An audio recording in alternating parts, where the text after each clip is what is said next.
it looks like I've ruined this header, and that's pretty much what's happened here, but I have a plan. Okay, well, here's what we got going on with this.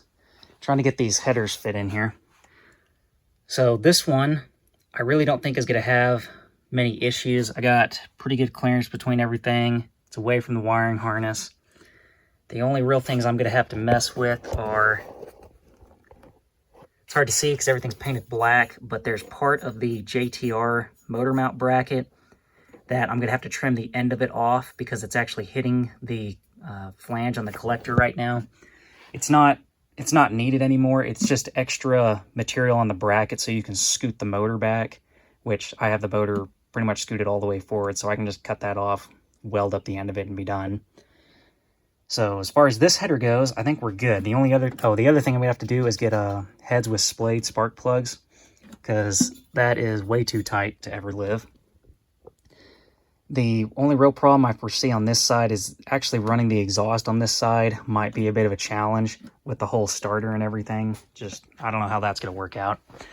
The driver's side, as evident by the welds on the header, was a challenge to make work. But I'm pretty happy with how it turned out. So this header was identical to the other side. It's just angled the opposite way, mirror image, I should say. Except the problem was it was dumping straight onto the steering shaft and the power steering rack. So I was actually going to build a set of headers from the ground up for this thing, and I priced it out, and it was going to cost like $600 by the time I had bought all the individual parts. So I looked at buying a set through a JTR, the company Jags That Run, the company that sold me the motor mounts and brackets and everything. And they sell a drop-in set of headers for about $600. So I was going to do that until I looked at the brand. The brand of headers they sell is Sanderson Street Rod Headers. And I remembered seeing a pair of those on Marketplace. And so I dug through Marketplace and I found the ad for these headers. The guy wanted $120 for them. So absolute steal, saved me with shipping and everything, probably about $500. I mean, I had to put some work into it, obviously, but that's fine. That's the name of this game. So these are also Sanderson Street Rod headers. The ones that you buy through JTR, I think the passenger one is probably identical to the one that I have now. It's the driver's side that's different, obviously. So the way JTR does it is they take this collector and they push it way over here, and they keep the flange above the frame rail. So the accompanying flange on your exhaust has to come up above the frame rail and the steering shaft. I don't know, it was too difficult for me with my skill set to try and keep everything tight enough and deal with the bends and everything to get that up here the way that they had it. I just felt like I was going to trash this whole thing more than I already had. So I decided to go the other route, and I put the flange of the header below the frame rail and below the steering shaft. So I just felt like that was going to be better in the long run for me. So there goes that. So I got pretty good clearance on everything, about 3/8 of an inch between the flange and the frame rail. And the problem child was down here, the steering shaft, which it's tight. It's got about 1/8 inch. So if it ever starts rubbing, I could just dent that collector extension that I put in there. But as of right now, it clears. And I think as the motor torques up, it's actually going to pull the header away from the steering shaft. So I think it'll be okay. Just have to keep an eye on it. Here's why this thing's angled the way that it is. So instead of pointing straight into the power steering rack the way it was before, I kicked it towards the frame rail, down and kind of slightly towards the center of the car, and then the actual flange kicks the angle up just a little bit. So the header's snaking down in between those two things. The only thing that's lame about this is to get the header in and out, you do have to take off the steering shaft. It's not a huge deal. You just undo that bolt up there and slide it off. It's easy in my case because I had already had all this apart when I rebuilt the power steering rack and I put anti-seize on everything. But it was a bear to get this thing apart the first time. That shaft, having never been apart, was pretty rough getting it in and out of there. So that's just something to bear in mind. If you get that apart, I mean, put a bunch of anti-seize on it, clean the splines, and future you will appreciate it. I still got to get this guy cleaned up before I can paint it, but this one is unmodified. So this driver's side used to be a mirror image of it. So what I did is I took the collector, cut it up like I showed probably at the beginning of this video, and I took this guy, angled it that way and towards the frame rail of the car. So there you can see the bends that I had to put in it, where I spliced it together, and then I put that extension on the end of the collector, and then there you can see the bend, or the bend that I put in for the flange, just to try and make it to where it wasn't pointing straight at the road, just to hopefully make the rest of the exhaust easier. So the welds are ugly. The one thing I will say about that, the welds would have turned out a lot better if I had put a little more time into it. So a MIG welder is definitely the tool for the job on this one. I mean, I had a TIG, but I just frankly could not be bothered, and I don't know how you're going to get down in there with the TIG. So I think a MIG is the way to go. All I had was a little flux core, and it would have worked out fine. You can see these welds, I mean, all this actually turned out pretty decent. I mean, I just kind of went over it a little bit with the flap disc, and it looked good.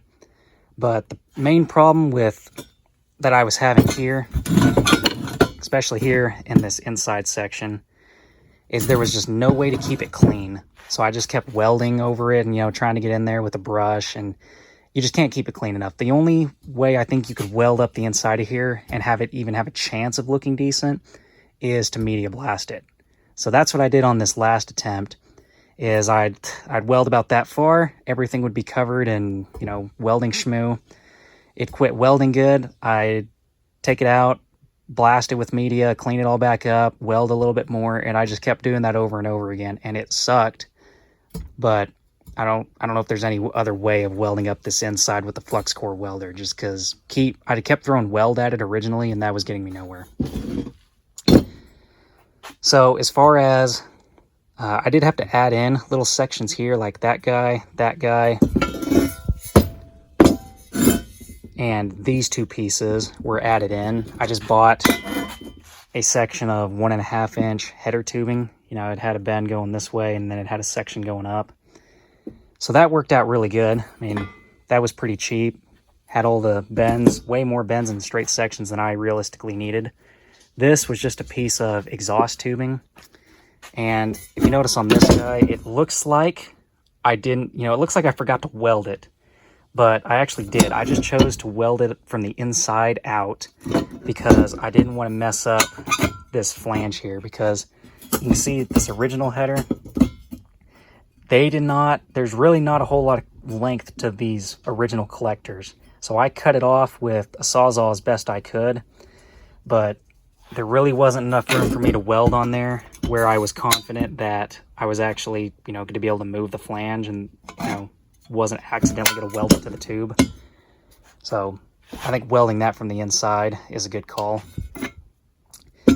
But like I said earlier, there's the brand. So these are just Sanderson street rod headers. With a little bit of work, they definitely can be made to work. And overall, I'm obviously haven't run them, but I'm pretty impressed with the quality. The flange is super thick, and from what I was reading on their website is apparently you don't even need to run a gasket. We'll see how that works out, but they put a bead of weld around here and then machined the whole thing down. So as long as it's clean and the head's clean, from what I was reading on their website, you don't even need to run a gasket, which if that's the case, that would be pretty sweet. So I'm going to go ahead and get these cleaned up and painted. You know, a part of car maintenance that everybody seems to forget is you always got to floss in between your header tubes. You don't want to get a cavity in there. I'm getting ready to paint these. I got them sanded down, degreased, all that. And a little Easter egg here. So CC3, copyright 1990. That's what's etched into both of these. So I'm guessing these were handmade, which is kind of cool. And best I can figure, maybe CC3 is the code for the person that made them, and maybe these were made in 1990. If they were made in 1990, that's also kind of cool, because if that's the case, these are a lot older than I thought they were. But anyways, I'm gonna get these painted, so hopefully the paint fills in any porosity in the welds. So I got these all painted up. They actually look pretty decent. I mean, only time's gonna tell if the paint's actually gonna stick to it. But if it does, then I'll be pretty pleased. I think it looks pretty all right. The next problem, well, it's not really a problem, but complaint is these are made for round port heads, and the heads that I want to use, they have a square port. So I took a gasket that I had and kind of traced out what the square port would look like. And this one, I don't think is going to be that much of an issue. I mean, I'm not going to go all the way to the Sharpie mark, because I care more about this thing sealing than just a little bit of metal sticking out, because realistically, I can't imagine that making a huge power difference for this thing. But I'm just going to use the die grinder and just put a little chamfer in those corners just to open them up a little bit and make a little kind of a better transition instead of it just hitting that surface. The one that's going to be a little more effort. So this header, you can see, is actually pretty good quality here. You know, everything's pretty well round. This one, I don't know if it was 5 o'clock on a Friday or what. It wasn't real obvious until I painted it that these are not really in round at all, and this one's really bad, to the point that I'm actually going to have to add some weld over here. Otherwise, the gasket's going to have nothing to seal against. So that kind of sucks, but it's just the way it goes. So I'm going to weld on that, grind it back down, and then we'll see where we're at. All right, so I got that all sorted. I came in here, hogged out the corners a little bit, went over it with the sanding wheel, added a little bit of weld in there, just so that way it has a little more meat there to grab the gasket. And if I line this guy up on here,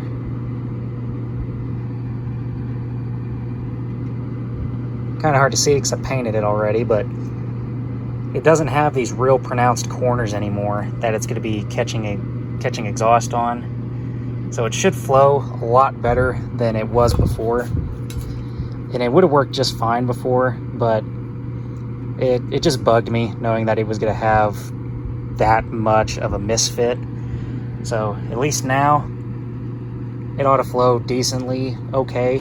And this isn't a high performance build by any means. It just needs to be decent. So I think we pretty well achieved that here, and pretty cheaply too. I mean, I have probably less than $200, probably around $150 in these headers as they sit right now.